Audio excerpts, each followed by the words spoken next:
Assalamu alaikum everyone. Welcome to our second lecture of Web Development series, जिसके अंदर हम HTML को cover करेंगे। तो HTML का मैं एक छोटा सा एक बॉयलरप्लेट कोड लिख लेता हूँ, जो कि मैं लिखूँगा शिफ्ट एंड 1 प्रेस करूँगा, यानी एक्सक्लेमेशन मार्क्स जो है वो आ जाएगा, एंड देन मैं टैब प्रेस करूँगा तो कंप्लीट हमारे पास एक कोड आ जाएगा। तो ये एक बेसिक कोड है HTML का। तो इन सब लाइन्स जो लिखी हुई हैं इनको वन बाय वन हम रीड करते हैं और समझने की कोशिश करते हैं। एंड HTML का जो एब्रीविएशन है, फुल फॉर्म है, वो है हाइपर टेक्स्ट मार्कअप लैंग्वेज, जिसके थ्रू हम क्या करते हैं, हम कंप्लीट स्ट्रक्चर बनाते हैं। अब किसी भी वेब पेज के अंदर हमें हेडिंग्स नज़र आती है, पैराग्राफ्स नज़र आते हैं, लिंक्स आती हैं एंड इमेजेस एंड बहुत कुछ और भी नज़र आता है। तो वो सब कुछ है वो HTML के थ्रू हम बनाते हैं। तो HTML की ये जो पहली लाइन लिखी हुई है, डॉक टाइप HTML, ये एक्सप्रेस करती है, बताती है कि ये जो HTML का डॉक्यूमेंट है ये है HTML5। ये डॉक टाइप यही बताता है, मैं ये डिक्लेरेशन के लिए हम यूज़ करते हैं कि ये जो डॉक्यूमेंट है ये HTML5 का डॉक्यूमेंट है। एंड देन उसके बाद लिखा हुआ है HTML। अब ये जो एंगल ब्रैकेट्स स्टार्ट हो रही है एंड यहाँ पर एंगल ब्रैकेट ख़त्म हो रही है। अब इस start of the angle bracket के बाद जो वर्ड लिखा हुआ है इसको हम बोलते हैं टैग, एंड इसके अंदर ये जो लिखा हुआ है यानी लैंग्वेज, ये होता है हमारा एट्रीब्यूट, और ये जो en लिखा हुआ है इन्वर्टेड कॉमर्स के अंदर, ये हमारे एट्रीब्यूट की वैल्यू है। अब हमारा जो HTML का कोड होता है वो होता है पूरा इस HTML के अंदर रैप होता है। जो HTML का हमारा टैग है, इसके अंदर हमारे फर्दर 2 सेक्शन होते हैं। अब ये हमारा हो गया रूट एलिमेंट HTML, इसको बोलते हैं रूट एलिमेंट। बाकी सब इसके चाइल्ड्स हैं, इसको पेरेंट बोलेंगे, तो ये हमारे क्या होंगे, चाइल्ड्स होंगे। एंड अब दूसरा हेड है, फिर हेड के फर्दर चाइल्ड्स हैं, मेटा हो गया, टाइटल हो गया, एंड देन अब बॉडी है, तो बॉडी के अंदर जब हम काम करना शुरू करेंगे, जैसे H1 लिखा मैंने, तो अब ये अब बॉडी के चाइल्ड्स हैं। तो इस तरह क्या बन रहा है, एक हायरार्की बन रही है पेरेंट्स से चाइल्ड्स की, या फिर हम ये कह सकते हैं एक ट्री टाइप स्ट्रक्चर बन रहा है। जिस तरह रूट बनता है स्ट्रक्चर का, फिर उसकी लामें बनती हैं, तो इस तरह फिर उसके पत्ते आते हैं। तो इसको हम क्या कह सकते हैं कि ये एक ट्री टाइप स्ट्रक्चर है, या फिर पेरेंट्स टू चाइल्ड यानी सिबलिंग्स जो उसकी बनती जा रही है।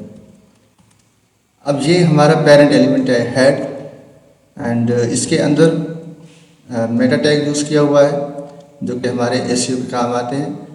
एंड देन व्यू पोर्ट, ये हमारी स्केलिंग के काम आती है, रिस्पॉन्सिव के काम आती है। एंड देन नीचे लिखा हुआ है टाइटल। अब ये जो टाइटल है ये हमारे पेज का टाइटल होता है। पेज क्या होता है, ये जो हमने फाइल बनाई है ये एक हमारा पेज है, एक वेब पेज है। तो इसके अंदर हम स्टार्ट करते हैं हेड से। तो हेड से रिलेटेड जितनी भी चीज़ें हैं वो उनको जो है हम डिस्कस कर लेते हैं। तो हेड के अंदर ये जो बाय डिफ़ॉल्ट हमारे जो बॉयलरप्लेट कोड था, जो कि हमें मिला कहाँ से, एमिट एब्रीविएशन से। ये जो मैंने शिफ्ट एक्सक्लेमेशन मार्क्स प्रेस करके ये जो कोड आ गया मेरी तरफ, ये आ गया एमिट एब्रीविएशन की तरफ से। आप गूगल पर जाकर इसको सर्च भी कर सकते हैं, एमिट टूल, एमिट। अब ये जो है ये VS कोड के अंदर बाय डिफ़ॉल्ट होता है, इसकी डॉक्यूमेंटेशन आप रीड कर सकते हैं। इसके अंदर क्या होगा कि ये आपको बहुत सारे शॉर्टकट्स प्रोवाइड कर देगा, और काफ़ी चीज़ें लिखी हुई ऑलरेडी इसके अंदर आ जाती हैं। आई मीन के अब जिस तरह ये देखें कि UL एंड उसके बाद ग्रेटर देन का साइन है, देन डॉट आइटम 3। अब ये क्या करेगा कि UL का एक टैग ओपन करेगा एंड उसके अंदर 3 LI बना देगा, लिस्ट आइटम्स बना देगा।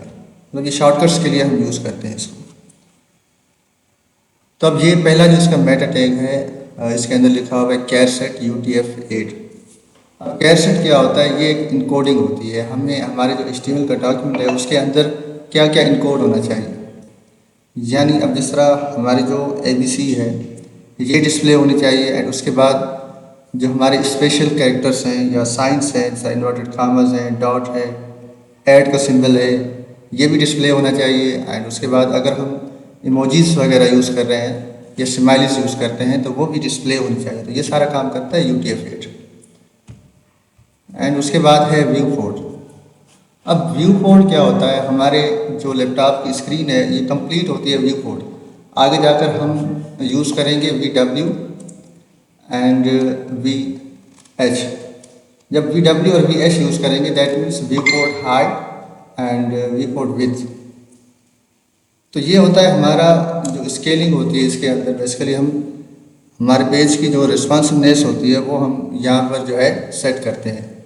तो इसका थोड़ा सा मैं आपको जो है डेमो दिखा देता हूँ। अब मैं यहाँ पर कुछ डमी डेटा ऐड कर देता हूँ, हेडिंग 1 एंड इसके बाद पैराग्राफ मैंने ले लिया एंड यहाँ पर लॉरेन 30 लिखा मैंने एंड कंट्रोल एस किया। अब इसकी अगर हम आउटपुट देखें,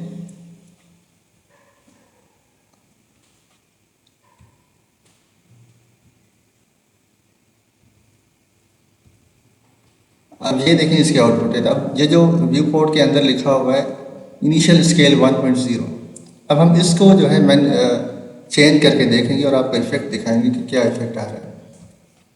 अब इसको मैंने राइट क्लिक किया, डेवलपर टूल्स में गया, इंस्पेक्ट पर क्लिक किया और ये जो अभी ओपन हो गया है इसको हम बोलते हैं डेवलपर टूल्स या फिर कंसोल भी कह सकते हैं। अब यहाँ पर हम रिस्पॉन्सिवनेस सेव करते हैं कंप्लीट।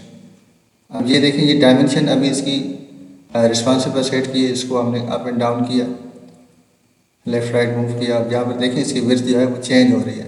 अब किसी एक मोबाइल साइज़ को जो है हम सिलेक्ट कर लेते हैं। अब जिस तरह मैंने आईफोन SE को सिलेक्ट कर लिया, अब इसकी विड्थ है 375 बाई 667 पिक्सल। अब मैं इसका जो रेशियो है स्केल इसको मैं चेंज करता हूँ। अब इसकी जो रेंज होती है ना वो होती है 0.1 से लेके 1.0 तक। इसको मैं करता हूँ 0.3, कंट्रोल S एंड अभी मैं इसको करता हूँ रीलोड। तो अब देखें ये हमारा जो टेक्स्ट है वो अब रिस्पॉन्सिव नहीं है। अब इस स्क्रीन के लिए क्या हो गया कि इसका टेक्स्ट जो है अंदर हो गया और हमें नज़र नहीं आ रहा, काफ़ी टेक्स्ट और स्क्रीन भी हमारी कट गई है। ये देखें स्क्रीन के अंदर घुस गया है, बल्कि यहाँ पर तो काफ़ी सारा टेक्स्ट आ रहा है। तो और अगर मैं इसका रेशो 1.0 रखता हूँ वापस 1.0, अब मैं इसको रीलोड करता हूँ तो देखें टेक्स्ट वापस आ गया, यानी क्या हो गया, रिस्पॉन्सिव हो गया। तो स्केल हमेशा आप 1.0 ही रखते हैं मोस्टली। तो इससे क्या होता है कि हमारा जो पेज है वो मुख्तलिफ साइज़ पे रिस्पॉन्सिव रहता है। उसके बाद और भी कुछ मेटा टैग्स हैं जो कि मैं आपको अभी बता देता हूँ। यहाँ पर अभी जो मेटा जो टैग्स हैं हमारे, ये हमारे डिस्प्ले नहीं होते ब्राउज़र पर। ये चीज़ें हमारी यूज़ होती हैं SEO के लिए। अब जिस तरह एक और इसका एट्रीब्यूट है डिस्क्रिप्शन लिखा है, इसका कंटेंट क्या होना चाहिए। So like this simple HTML template. अब ये इस तरह होता है कि जिस तरह जैसे कि हम अपनी वेबसाइट बनाते हैं और फिर हम एक डिस्क्रिप्शन लिख देते हैं हमारी वेबसाइट के अंदर कि ये जो हमारी वेबसाइट है या हमारी कंपनी है ये क्या क्या सर्विसेज ऑफर कर रही है। अब इस तरह मेरी कंपनी की जो वेबसाइट है, अगर मैं यहाँ पर सर्च करता हूँ डेवसिन, तो इसके अंदर देखें कि ये बता रहे हैं कि डेवसिन जो है वो ट्रेनिंग सॉल्यूशंस ऑफर कर रही है। अब ये जो चीज़ें हैं ना ये मैंने इसी तरह डिस्क्रिप्शंस के अंदर लिखी हुई हैं। और दूसरी चीज़ इसके अंदर होती है कीवर्ड्स की। मैंने लिखा meta and name equals to keywords एंड उसके बाद क्या क्या कीवर्ड्स होने चाहिए, लाइक HTML CSS जावास्क्रिप्ट। अब ये जो कीवर्ड्स होते हैं ये बेसिकली अगर मैं कंपनी के हिसाब से देखूं कि मेरी जो कंपनी है अगर वो ट्रेनिंग्स ऑफर कर रही है तो उसके लिए हम कीवर्ड्स लेते हैं। जिस तरह हम यूट्यूब के लिए भी कीवर्ड्स ऐड करते हैं कि वेब डेवलपमेंट की हम सीरीज़ बना रहे हैं तो उसके लिए HTML tutorials, Java tutorials, CSS tutorials for beginners.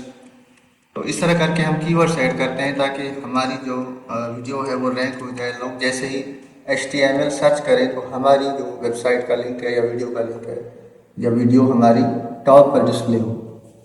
तो इस तरह कीवर्ड्स के कंप्लीट अलग से फील्ड है जो कि SEO यानी कि फील्ड है जो कि ये इस तरह के काम करते हैं। अब इस तरह सेम जो है हमारे पास मेटा एंड इसके बाद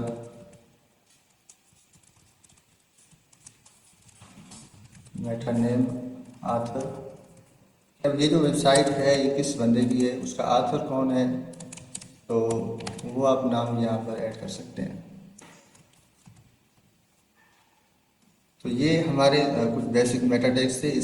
इसके लिए आप जो है कंप्लीट अगर रिसर्च करना चाहें तो वो कर सकते हैं। जैसे अगर हम यहाँ पर लिखें मेटा टैग्स एंड ये जो हमारे पास वेबसाइट है इसके अंदर आपको अब ये वो मेटा टैग्स इसके अंदर आपको मिलेंगे जो कि गूगल सपोर्ट करता है। इसमें डिस्क्रिप्शन है, उसके बाद गूगल साइट वेरिफिकेशन है, मेटा नेम रिवॉर्ड्स है। मज़ीद आप इनके बारे में अगर मालूमात लेना चाहें तो यहाँ से ले सकते हैं। इसकी लिंक जो है मैं डिस्क्रिप्शन में ऐड कर दूँगा, बल्कि मैं कोड के अंदर भी ऐड कर देता हूँ।